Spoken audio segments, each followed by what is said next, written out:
ورحمة الله وبركاته.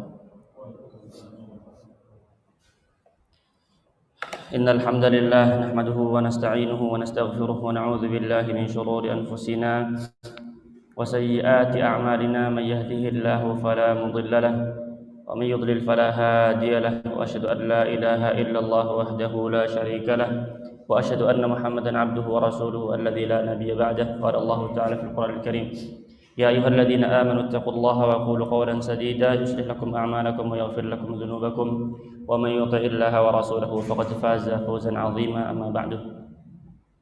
Alhamdulillah Rabbil Alamin, kita bersyukur pada Allah Subhanahu Wa Taala pada malam hari ini Allah kembali mempertemukan kita di majelis yang semoga Allah berkahi ini, dan semoga Allah terima amal kita dan semoga Allah masukkan kita ke dalam surganya, amin ya rabbal alamin. Dan insyaallah malam hari ini kita akan mulai malam hari ini akan membahas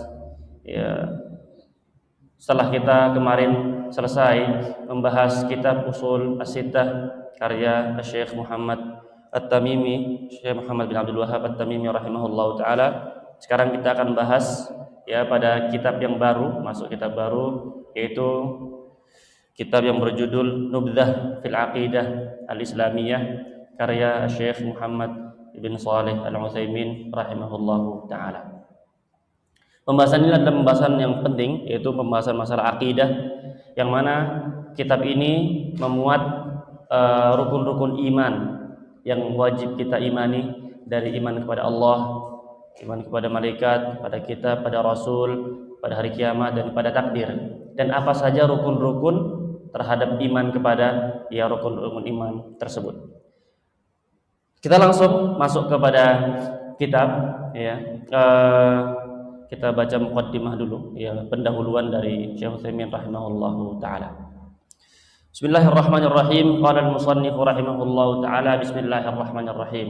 Ini pendahuluan dari beliau. Innal hamdalillah nahmaduhu wa nasta'inuhu wa nastaghfiruh wa natubu ilaihi wa na'udzu billahi min shururi anfusina wa min sayyiati a'malina. May yahdihillahu fala mudilla lahu wa may yudlil fala hadiya lahu. Wa asyhadu an la ilaha illallah wahdahu la syarika lahu wa asyhadu anna Muhammadan abduhu wa rasuluhu sallallahu alaihi wa ala alihi wa ashabihi wa man tabi'ahum bi ihsanin wa sallama taslima. Amma ba'du. Kemudian setelah muqaddimah, Syekh Utsaimin mengatakan amma ba'du.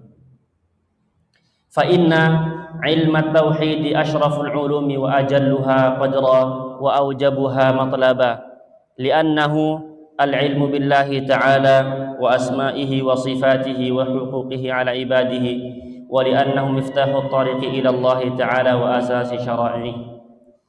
Beliau mengatakan sesungguhnya ilmu tauhid adalah ilmu yang paling mulia. Ilmu tauhid adalah yang pertama, ilmu yang paling mulia. Tauhid adalah yang paling mulia. Yang kedua, wa ajalluha qadra, dan yang paling tinggi kedudukannya. Wa aujabuha matlaba, yang ketiga, wa aujabuha matlaba, dan yang paling wajib untuk dicari, dipelajari. Matlab itu yang dicari. Jadi yang paling wajib untuk dicari. Tauhid itu ilmu yang paling mulia dan ilmu yang paling tinggi kedudukannya, dan yang paling wajib untuk dicari, dipelajari. Kenapa tauhid itu yang paling mulia, yang paling wajib untuk dipelajari, yang paling tinggi kedudukannya? Li'annahu al-ilmu billah wa asma'ihi wa sifatihi. Karena ilmu tauhid ini adalah mengenal Allah. Karena ilmu yang mengenal Allah adalah mengenal apa? Tentang tauhid, mengenal Allah. Wa asma'ihi, dan mengenal nama-nama Allah. Wa sifatihi, dan sifat-sifat Allah. Wa huquqihi ala ibadihi, dan hak Allah atas hambanya. Atas Allah, hak Allah atas hambanya. Karena hak Allah atas hambanya adalah hanya Allah yang disembah. Jadi ketika seorang sudah memalingkan ibadah dan sesembahan kepada selain Allah, kepada kuburan, kepada patung, kepada pohon, kepada wali-wali dan lain sebagainya, maka dia telah memalingkan ibadah dari Allah Azza wa Jalla, dan itu adalah kesyirikan.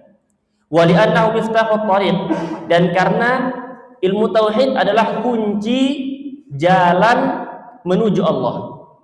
Orang-orang kalau mau bertemu dengan Allah dengan hati yang selamat adalah dengan mengenal Allah, dengan mempelajari tauhid.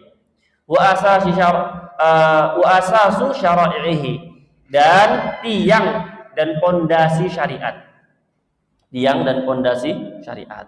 Jadi ilmu tauhid adalah ilmu yang paling mulia, paling tinggi, dan paling wajib dipelajari. Kenapa?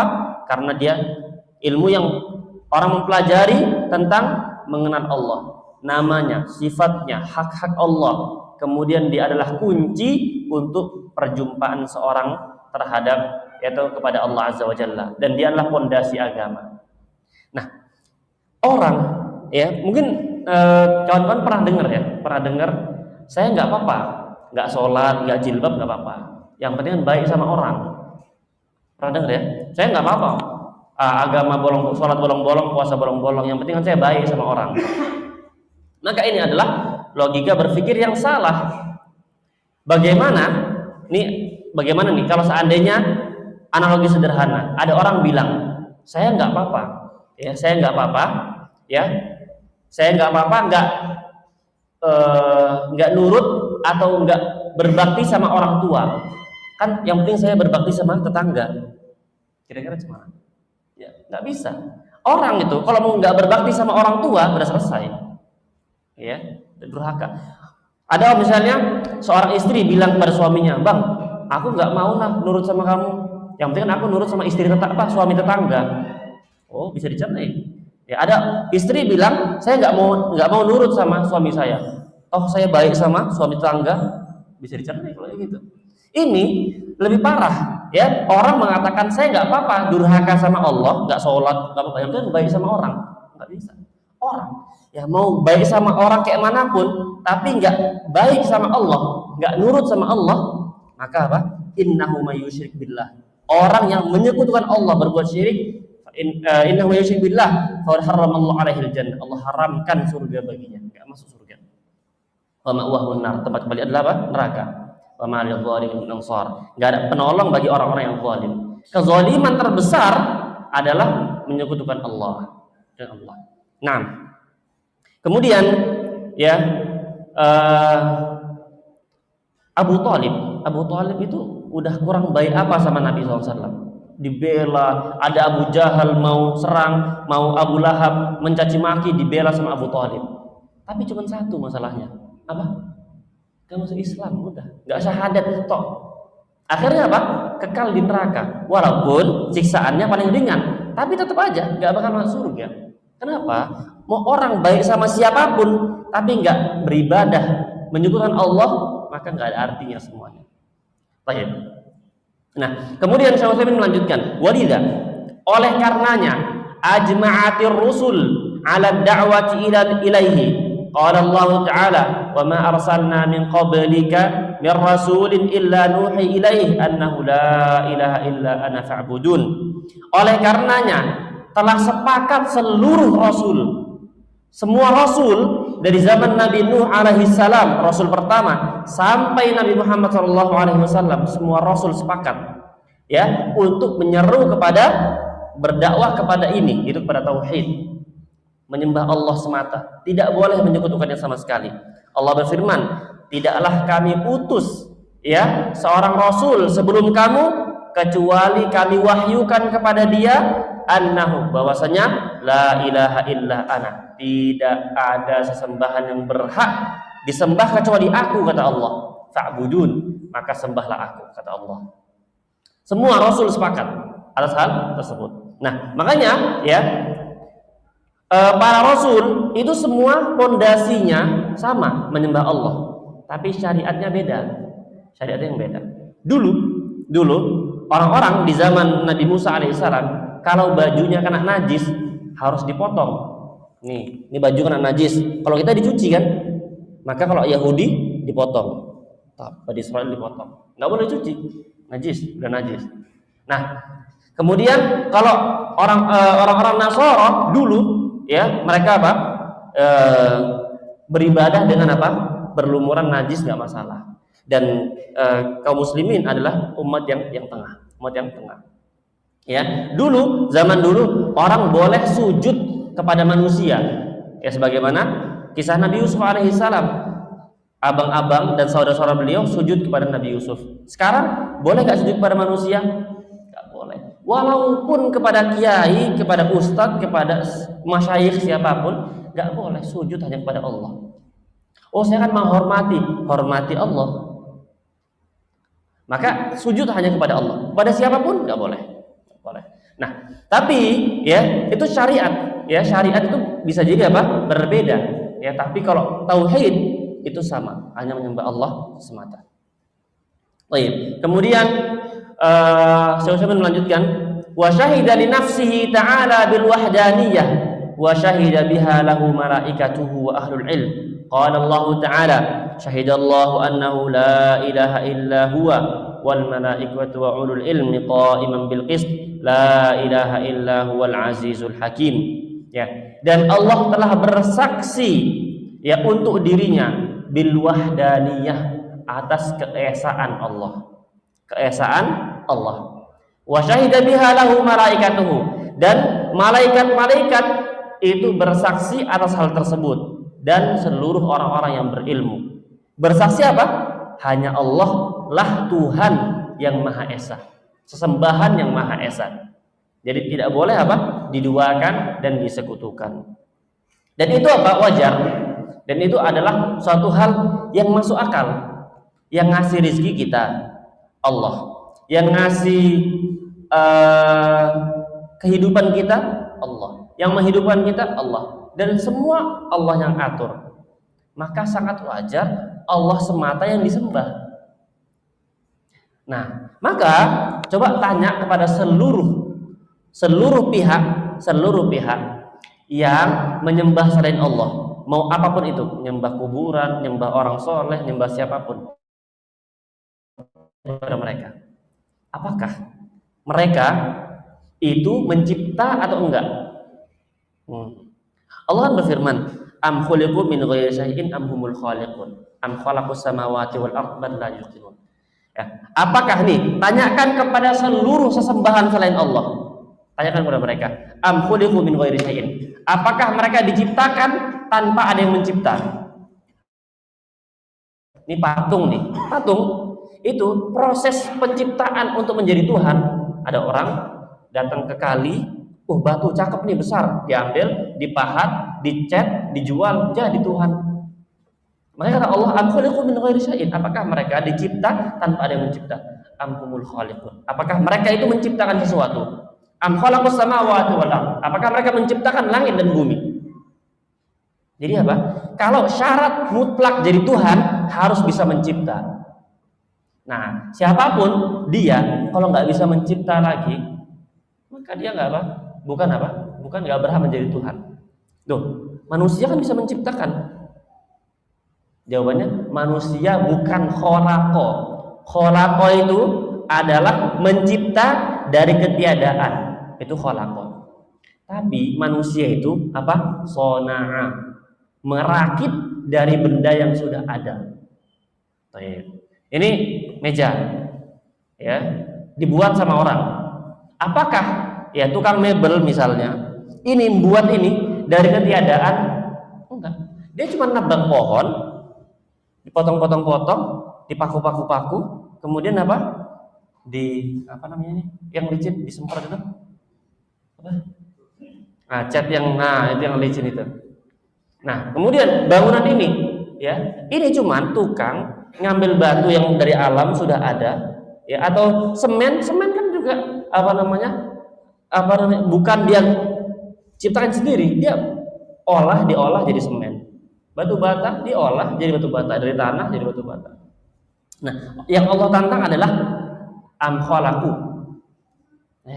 ya, am humul khaliqun. Apakah mereka mencipta sesuatu dari ketiadaan? Nggak ada.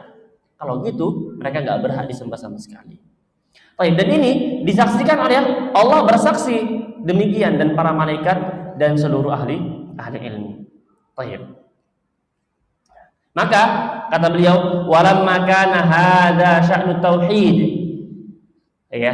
Dan jika urusannya sudah demikian, urusan tauhid itu sudah demikian, kana lizaman ala kulli muslimin ay ya'taniya bihi ta'alluman wa ta'liman wa tadabburan wa i'tiqadan. Maka sudah sepantasnya menjadi hal yang lizaman, wajib bagi setiap muslim,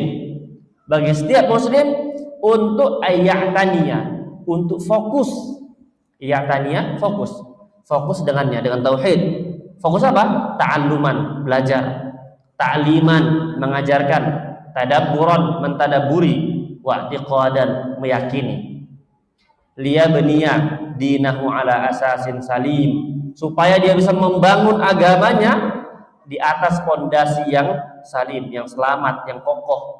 Watmi'nanin wa taslim, dan ketenangan jiwa dan penyerahan diri kepada Allah. Hatta yas'uda atau yus'ida bi thamaratihi wa nataijihi, supaya dia bisa berbahagia dengan buah dan hasil dari tauhid. Hasil tauhid adalah apa? Mendapatkan syafaat Nabi SAW. Kata Nabi SAW ketika ditanya sama Abu Hurairah, man as'adun nas bi syafa'atika yaumal qiyamah. Wahai Nabi SAW, siapakah yang paling berbahagia mendapatkan syafaat engkau di hari kiamat?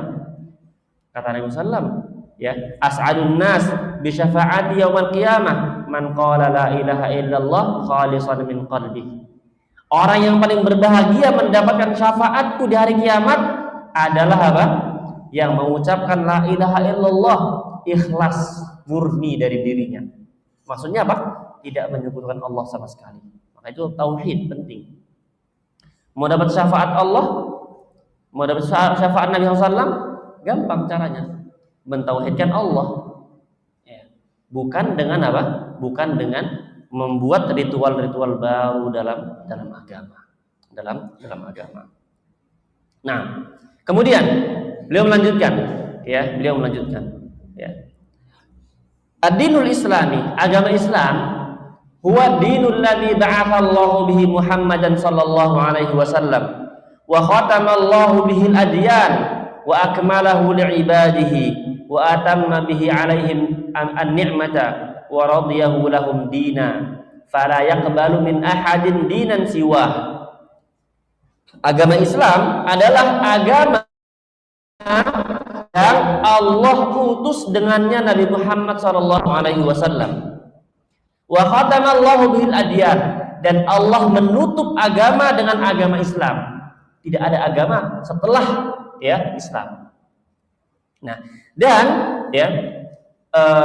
Nabi SAW pernah bersabda, "Laukana Musa hayya, ma wasi'ahu illa tibai." Kalau seandainya Nabi Musa alaihi salam sekarang masih hidup, kata Nabi SAW, maka dia nggak boleh melakukan apapun kecuali mengikut kepada syariat kita, syariat Islam. Syariat apa? Syariatku, kata Nabi SAW. Kenapa? Karena Allah yang apa? Mengatakan Nabi SAW adalah penutup para nabi. Makanya Nabi Isa alaihissalam ketika turun di akhir zaman, maka apa? Ikut syariat Nabi Shallallahu Alaihi Wasallam. Ikut syariat apa? Nabi Shallallahu Alaihi Wasallam. Nah, wa akmalahu li'ibadihi, Allah sempurnakan untuk hamba-hambanya. Nah, kemudian inilah apa? Syariat Islam. Kalau orang mengikuti syariat Islam, maka Islam sudah sempurna. Nggak butuh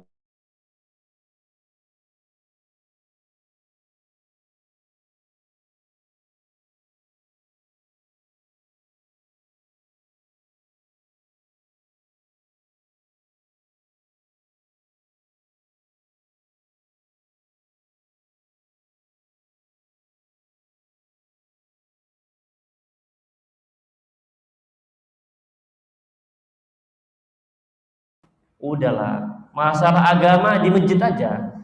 Kalau masalah dunia, ya ikut perkembangan zaman. Oh, ini bahaya. Ini apa? Ini bahaya. Karena apa? Karena Allah Azza wa Jalla mengatakan, nanti habis ini ada dalilnya. Atau kita baca dulu aja. Wa akmalahu li'ibadi, Allah sempurnakan untuk hambanya semua, dari kehidupan dunia, muamalat, nikah, perdagangan, ibadah, dan hukum apa? Hukum-hukum jinayat, kriminal, Allah udah atur semuanya. Nabi SAW itu udah sampaikan, udah ajarkan semuanya. Makanya, ya, coba yang bisa buka Google sekarang. Itu berapa angka kriminal satu hari di negara Barat, Amerika lah, di Amerika. Ada yang bisa nggak buka? Tolong. Angka kriminal sehari.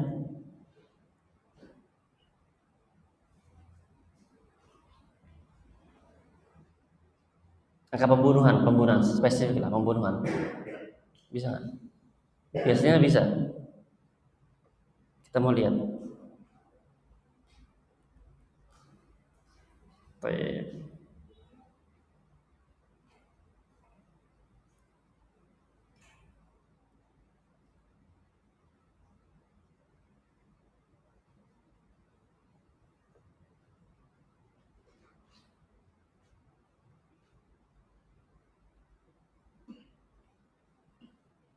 Dapat angka pembunuhan di Amerika per hari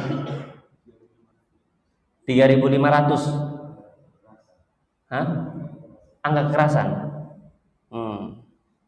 3.500 per hari. Kalau di Saudi berapa per hari?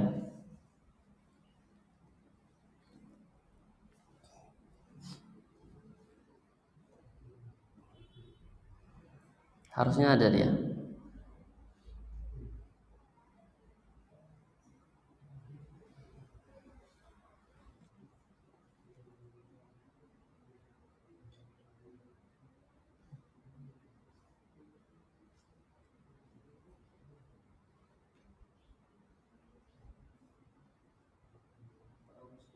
Hah? 410. Angka kekerasan di Saudi 410. Di Amerika 3.000. Berapa persen berarti? Berapa kali lipat berarti? Sekian kali lipat lah. Oh ya. Coba 3.500 dibagi 400 berapa?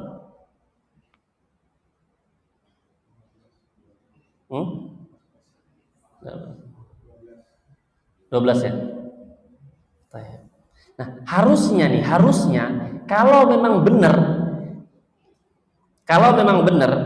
yaitu apa? Ketika angka itu kan kekerasan ya. Kalau pembunuhan jarang di Saudi. Kenapa? Karena orang takut bunuh hukumannya apa? Penggal juga.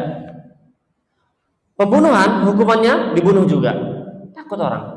Ya, karena kalau bunuh penjara, remisi, pengurangan kelakuan baik, tebus 5 tahun keluar. Ya, bahaya. Dan apa? Nah, kalau seandainya orang itu mengikuti syariat Islam, maka walakum fil qisasi hayatun ya ulil albab.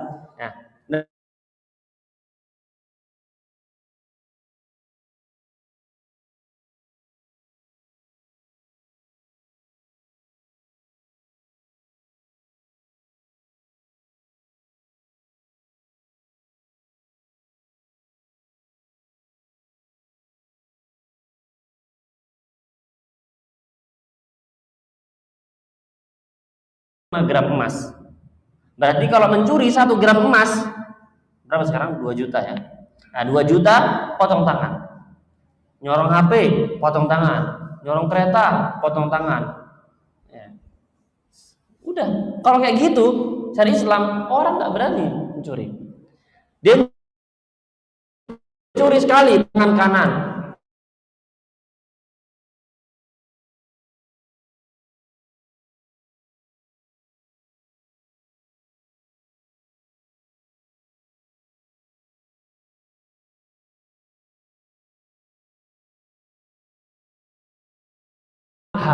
Hak asasi manusia.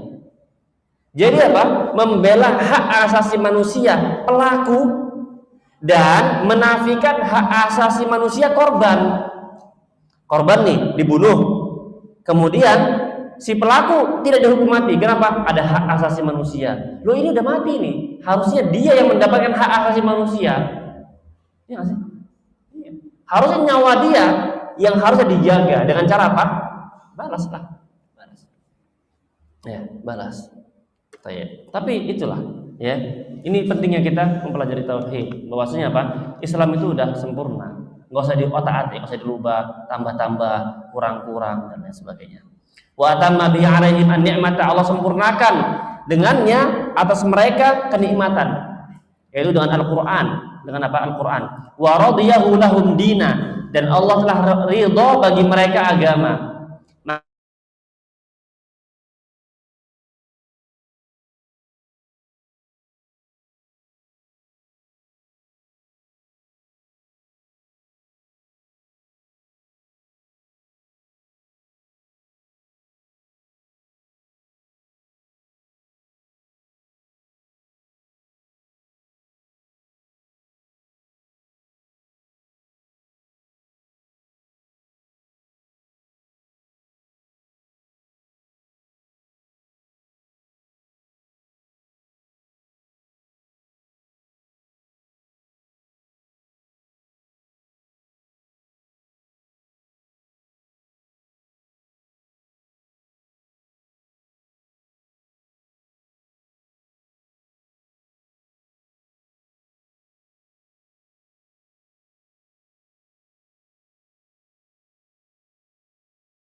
Nggak boleh dinisbatkan nasabnya, nggak boleh. Kita ada anak angkat kemudian nasabnya ke kita, nggak boleh. Bahkan anak angkat itu nggak mahram. Makanya ini penting nih, kalau mau apa namanya punya anak angkat, ya disusuin. Kalau nggak disusuin, kalau udah besar nggak mahram lagi. Ada kita misalnya, ada pasangan misalnya nggak punya anak, karena qadarullah kan misalnya belum punya anak segala macam. Akhirnya apa? Ada keluarganya punya anak, kemudian minta diadopsi, masuk ke keluarga dia. Anak ini misalnya perempuan atau laki-laki, udah besar anak ini, kalau dia perempuan maka nggak mahram sama si suami, nggak mahram. Berarti apa? Ya harus keluar rumah lah. Nah, kalau laki-laki nggak mahram sama si istri. Nah, kalau mau ngadopsi anak sebelum 2 tahun, susuin minimal 5 kali, jadi mahram, jadi anak susuan. Nah, jadi anak susuan. Nah, Zaid ibn Al-Harithah itu menjadi anak angkat Nabi SAW, tapi tidak dengan susuan. Ya, kemudian dinisbatkan nasabnya, maka itu nggak boleh. Maka itu nggak boleh. Baik. Dan Allah berfirman, "Al-yauma akmaltu lakum dinakum wa atmamtu 'alaikum ni'mati wa raditu lakumul Islam madinah." Hari ini kata Nabi SAW, yaitu hari Arafah, ketika haji wada tahun 10 Hijriah, Nabi SAW haji. Hari ini aku sempurnakan kepada kalian agama kalian, kata Allah. Ya, wa atmamtu 'alaikum ni'mati, aku sempurnakan sekalian kenikmatanku. Wa raditu lakumul Islam madinah, kata Allah, aku ridha Islam sebagai agama kalian. Nah, konsekuensi hukum Allah bilang apa? Hari ini aku sempurnakan. Itu tanggal berapa? Tanggal 9 Dzulhijjah tahun 10 Hijriah. Ya. Kata Nabi SAW, hari itu udah sempurna agama. Berarti besok, lusa, setahun kemudian, 100 tahun kemudian nggak boleh ada syariat baru. Benar?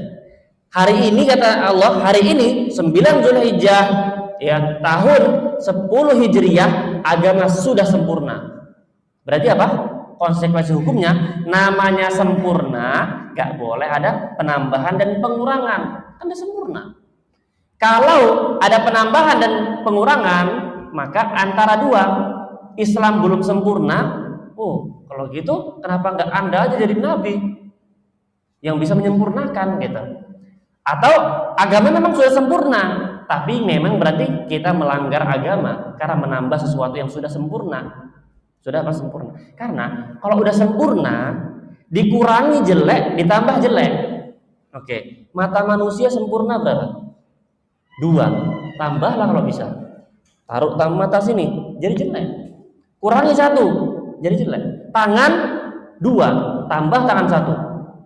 Sini, tambah tangan 2, jadi 4. Apa? Karena apa? Konsekuensi kesempurnaan ditambah jelek, dikurang jelek. ya kan? Nah, kalau manusia kata Allah, laqad khalaqnal insana fi ahsani taqwim. Sungguh kami telah menciptakan manusia dengan bentuk terbaik. Itulah manusia adalah wujud yang sempurna. Oke, sekarang ya saya mau tambah lah, ya mau tambah mata jadi 3, tambah 1,5, coba aja. Atau kayaknya kurang cocok, kemudian copot 1, copotlah 1 coba. Nah, kalau gitu, kalau itu aja kita nggak mau, karena apa? Kita menganggap kita udah sempurna. Kita udah sempurna. Yaitu apa? Mata 2, hidung 1, telinga 2, ada kepala 1, tangan 2, kaki ya 2. Atau misalnya karena berlebih itu nggak bagus. Misalnya orang jari 5, dia jari 6 gitu, jari 6 kan kurang bagus. Ya, bahkan enggak, ya. Itu dalam kehidupan manusia dibilang apa? Misalnya apa ya, bahasa kasarnya cacat, kan nggak tahu bahasanya apa sih, abnormal, berkebutuhan khusus gitu gitulah ya. Nah agama juga lebih daripada itu, udah sempurna, tambah, ya udah seperti tangan 2, tambahlah, kan udah sempurna, ditambah ya jelek jadinya. Agama udah sempurna ditambah atau dikurang, nah, maka apa? Maka nggak jelek. Ya, orang sholat maghrib doang, maghrib isya lah, sempurnanya 5, ya sempurna apa? 5. Agama sempurnanya haji di ya Ka'bah. Coba haji selain di Ka'bah, dirubah. Oh sekarang haji antrian 35 tahun, kita buat aja, ya, kita buat ya di tempat lain, biar apa? Biar ini. Oh sekarang hajinya banyak yang dikorupsi, maka kita hajinya ke tempat yang lain. Ya. Maka apa? Konsekuensi agama sempurna nggak boleh dirubah, tidak boleh apa? Tidak boleh dirubah. Baik. Wa qala ta'ala, "Inna ad-dina 'indallahil Islam." Hanya saja agama di sisi Allah adalah apa? Adalah Islam. Seperti manusia. Manusia itu sempurnanya berpasangan. Ini mohon maaf yang belum nikah ya. Tapi ini kita mau menyampaikan syariat doang gitu. Kata Nabi SAW, ya, barang siapa yang telah menikah, maka dia telah menyempurnakan setengah agamanya. Setengah agamanya. Jadi apa? Manusia mau sedewasa apapun, kalau belum menikah, belum sempurna agamanya. Belum teruji. Dia belum pernah mengamalkan banyak syariat Islam. Syariat Islam banyak, belum pernah dia amalkan. Kapan dia bisa amalkan? Udah nikah, baru dia amalkan. Banyak. Kesabaran menghadapi wanita yang di bawah dia. Oh berat itu. Berat ya? Berat lah. Kesabaran menghadapi wanita di atas kita, ibu kita, lebih gampang.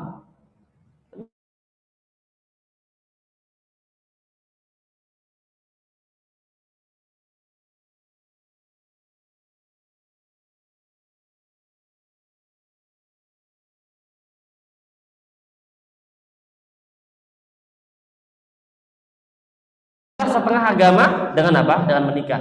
Maka kata para ulama, selagi orang itu belum nikah, nggak bakal sempurna agamanya. Nggak bakal apa? Sempurna agamanya. Nah, tapi kalau nikah nggak baik nikahnya, ya nggak sempurna juga.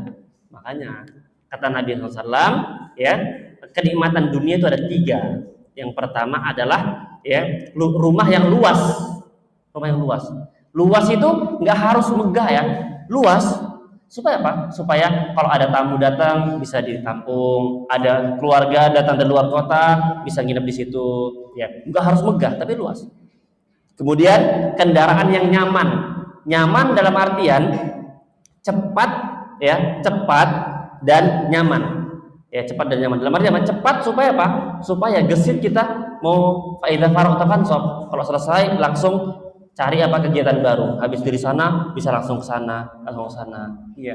Jadi misalnya kita di rumah mau pergi ke kantor. Kantor pingin pulang kajian dulu. Ya, kalau nggak cepat ya terlambat.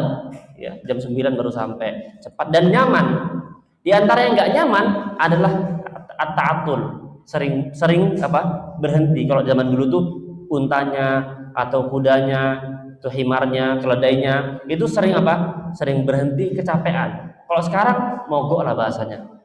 Ya, mau kajian mogok, mau kantor mogok. Ya, mau sana mogok. Maka apa? Di antara kenikmatan dunia, rumah luas, kedua apa tadi? Kendaraan nyaman.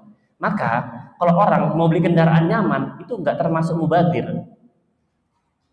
Ya, Afwan nyebut merek ya. Misalnya orang dari bisa beli Avanza, kemudian dia bisa beli Innova dan lebih nyaman kan Innova, dia beli Innova, nggak mubadir. Kenapa? Karena memang lebih nyaman, lebih nyaman, nggak masalah demikian, ya Pak, nggak masalah. Bukan termasuk apa? Oh berarti nggak zuhud, harusnya dia pakai apa? Pakai hijab 1000 aja. Ya 1000 kan dorong, sering tiarap-tiarap di bawah kolong, nanti kan udah berapa tahun sekarang, udah apa usianya berapa gitu kan? Maka apa? Nah yang ketiga yang paling, ya yang paling kata Nabi Sallam, almar'ah as-solihah, istri yang solehah. Nikah itu untuk sempurna istri benar, tapi yang solehah. Kalau nggak solehah, bukan tambah bagus, tambah sempurna, tambah berkurang tuh setengah jadi seperempat. Bisa jadi. Karena betapa banyak orang yang setelah menikah dapat suami yang nggak baik, dia tambah jauh dari agama. Ya banyak. Ya ada orang misalnya, ini bukan misalnya, memang ada yang kita dapat kasus ya, dia dulu rajin ngaji, nikah nggak boleh sama suami yang ngaji, nggak boleh belajar lagi segala macam, repot. Akhirnya apa? Ya udah, bisanya di rumah sholat, kajian nggak bisa lagi, udah nggak bisa.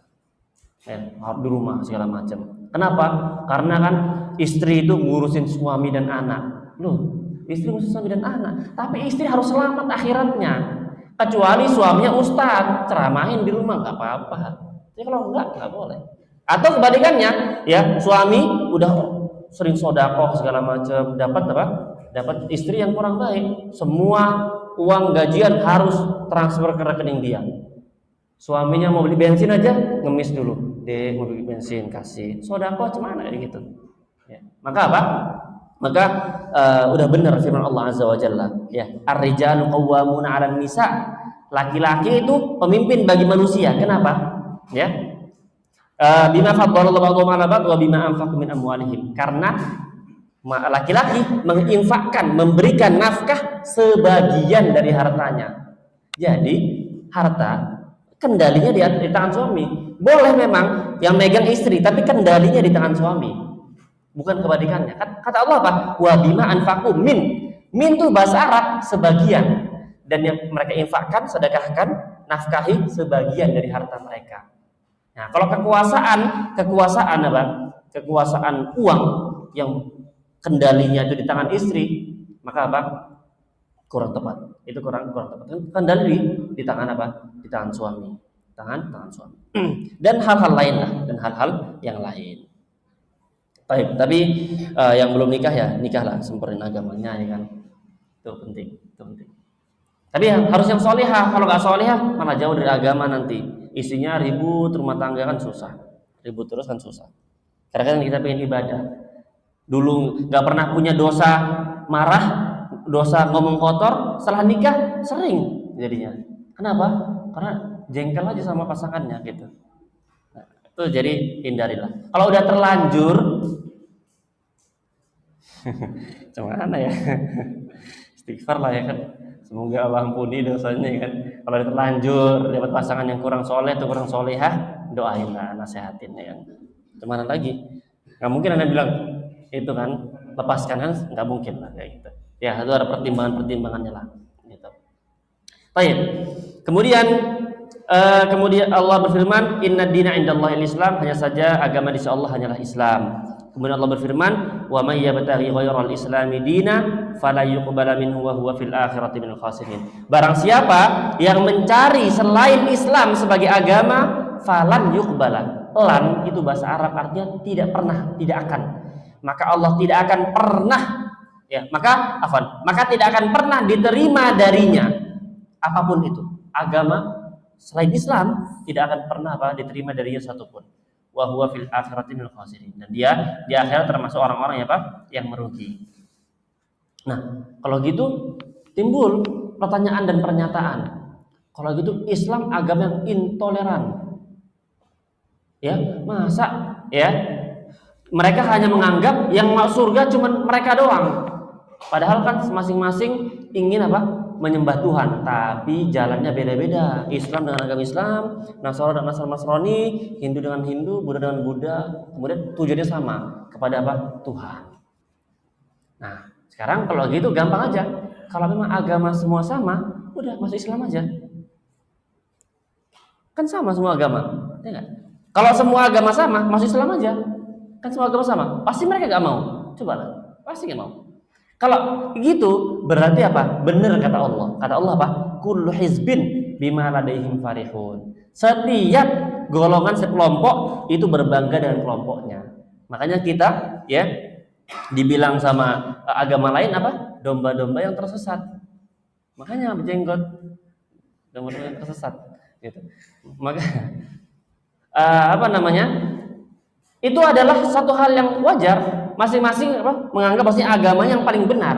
Tapi kalau cuma Islam yang dikatakan intoleran, tidak toleransi, karena apa? Mengatakan selain Islam sesat. Ya udah, coba tanya sama semua agama selain Islam. Selain agama mereka sesat nggak? Sesat. Ya sesat. Ya, sesat.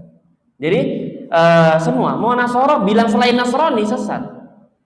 Yahudi bilang Islam sesat. Yahudi bilang Nasrani sesat. Yahudi bilang Nasrani apa? Penyembah berhala, karena nyembah Isa, patung, nyembah salib dan lain sebagainya. Baik. Maka apa? Allah nggak menerima agama selain Islam, dan itu wajar. Kenapa? Karena semua ini adalah milik Allah. Terserah Allah mau ngaturnya kayak mana. Ya, mau ngaturnya apa? Kayak mana. Ya. Sebagaimana. Jadi apa? Pihak yang berkuasa itu berhak mengatur apa yang di dalam kekuasaannya. Ya, contoh. Ada orang misalnya, ada suami nih, suami lah. Itu istrinya mau izin. Dia istri punya anak satu, kan? Istrinya mau izin. Bang, izin ya, mau camping bareng teman-teman seminggu aja. Camping di gunung mana segala macam. Titip anak ya. Nah, terus ya suaminya bilang nggak boleh.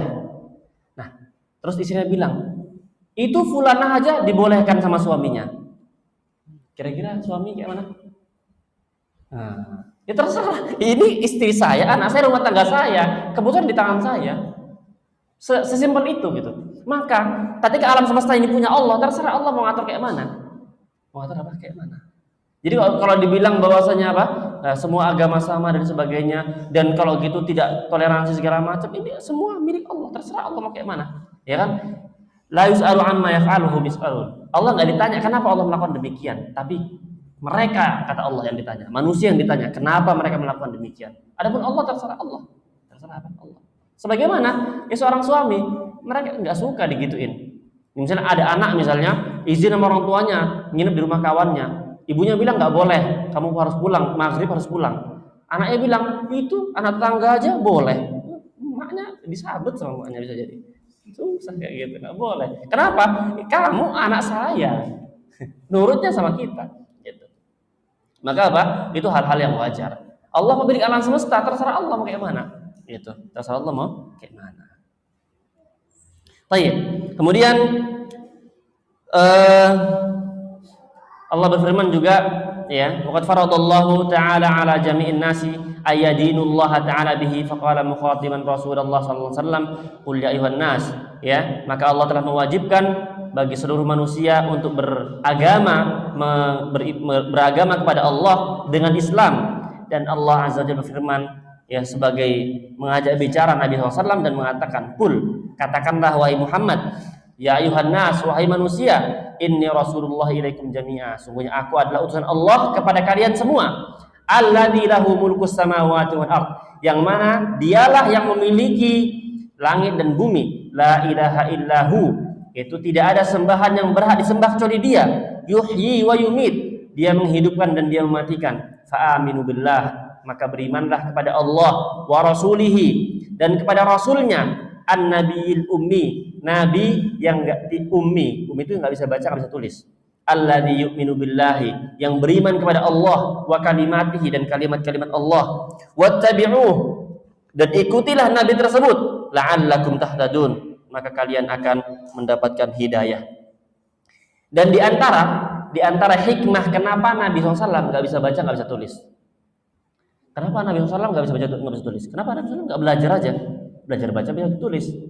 Nah, itulah hikmah dari Allah. Nabi SAW ditakdirkan nggak bisa baca, nggak bisa nulis. Kenapa?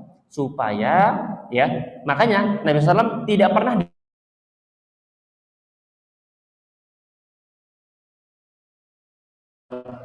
kisah Sufyan dan Raja Romawi ada di sini. Nah, itu kan makanya Raja Romawi itu apa? Mengatakan dia nggak mungkin ya mengikuti orang sebelumnya karena Nabi SAW itu nggak bisa baca, nggak bisa nulis. Kalau dia bisa baca, bisa nulis, bisa aja dia baca dari kitab-kitab kuno terdahulu. Oh, ada yang ngaku Nabi ini keren, ngaku Nabi juga lah gitu. Nah, maka apa? Atau apa? Dia membaca di kitab-kitab sebelumnya tentang apa peristiwa-peristiwa zaman dulu. Kemudian apa? Dia ikutin. Nabi SAW nggak bisa baca, nggak bisa tulis. Dan di apa namanya Quraisy, di bangsa Arab tidak pernah ada yang mengetahui tentang ilmu-ilmu tersebut, kisah-kisah zaman dulu. Maka apa? Ketika Nabi SAW tahu tanpa ada yang ngasih tahu di bangsa Arab dan nggak bisa baca, nggak bisa nulis, menunjukkan informasi itu hanya dari Allah. Karena informasi itu antara beberapa hal. Yang pertama, ada orang Arab yang ngomong. Jawabannya nggak ada, karena di bangsa Arab nggak ada yang pernah tahu ada kabar-kabar terdahulu dan lain sebagainya. Yang kedua, baca dari buku sebelumnya. Nggak mungkin, Nabi SAW nggak bisa membaca, maka tinggal satu, yaitu apa? Dikhabarkan sama Allah Azza wa Jalla. Maka itu adalah diantara hikmah Nabi SAW nggak bisa baca, nggak bisa nulis. Maka ini adalah kekhususan Nabi yang jangan ditiru. Oh, Nabi nggak bisa baca, nggak bisa tulis, maka anak saya nggak usah saya ajarin baca dan nggak bisa nulis. Cobalah jadi Nabi, nggak apa-apa, ya kan? Aja nggak apa. Jadi ada kekhususan Nabi SAW yang nggak boleh ditiru. Di antaranya apa? Nggak bisa baca, nggak bisa nulis. Di antaranya apa? Nabi SAW puasa wisol. Puasa wisol itu puasa 2 hari nggak buka sama sekali. Nabi SAW boleh, kita nggak boleh. Puasa 2 hari, puasa nih, sahur pagi, maghrib nggak buka, lanjut puasa sampai besok maghrib. Nah, Nabi SAW boleh, kita nggak boleh. Nah, Nabi SAW itu misalnya istri Nabi SAW itu kalau berbuat dosa, ya dosanya 2 kali lipat. Ya nisa'an Nabi, mayati minkun Nabi fahisyatin mubayyinatin yudha'af lahal adzab. Wahai istri-istri Nabi, ya Nabi SAW, ya barang siapa di antara kalian berbuat dosa yang jelas dosa tersebut, maka yudha'af lahal adzab, maka akan diberi kelipatan dosanya dan adabnya. Kita satu dosa, satu keburukan, satu dosa. Kita satu kemaksiatan, satu dosa. Istri-istri Nabi, keluarga Nabi SAW, satu keburukan, 2 dosa minimal. Alhamdulillah kita kalau double juga dosanya, udah repot udah. Banyak kali dosanya soalnya. Ya. Nggak tahu kalau ya anak banyak dosanya. Nggak tahu. Kita gini lah banyak dosa. Sekarang dosa, besok sekarang dosa nyesel tobat, doanya nangis, besok ulang lagi, nangis lagi, ulang lagi. Ya itu manusia. Ya kayak gitu. Kullu bani Adam khata wa khairul khata'ina at-tawwabun. Dia banyak taubat aja lah. Kita tuh pendosa. Makanya nggak boleh sombong, ya nggak boleh sombong. Kenapa? Karena kita pendosa. Baik. Terakhir, wa fi sahih Muslim an Abi Hurairah radhiyallahu anhu an Rasulillah sallallahu alaihi wasallam annahu qala walladzi nafsu Muhammadin biyadihi la yasma'u bi ahadin min hadhil ummah yahudiyyun wala nasraniyyun thumma yamut wa lam yu'min billadzi arsaltu yaitu bihi illa kana min ashabin nar.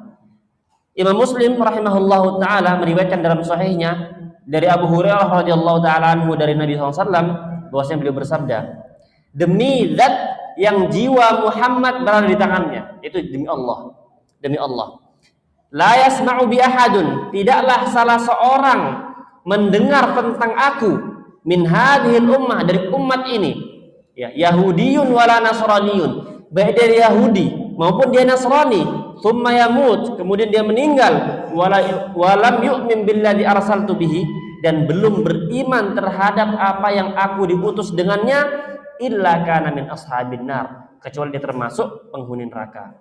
Jadi ketika Nabi SAW diutus, maka seluruhnya harus ikut Nabi SAW. Ya. Bukan karena Nabi SAW itu apa? Sombong, bukan. Memang itu perintah Allah. Allah yang suruh. Sebagaimana tadi kita bilang di awal, terserah Allah. Orang ini kekuasaan Allah. Ya. Sebagaimana tadi, terserah suami, orang ini rumah tangga dia. Terserah ibu, orang anak dia. Gak boleh tiba-tiba ya anak bilang, oh itu ibu tetangga aja kayak gitu dan lain sebagainya. Dan enggak, kita juga nggak mau digitukan.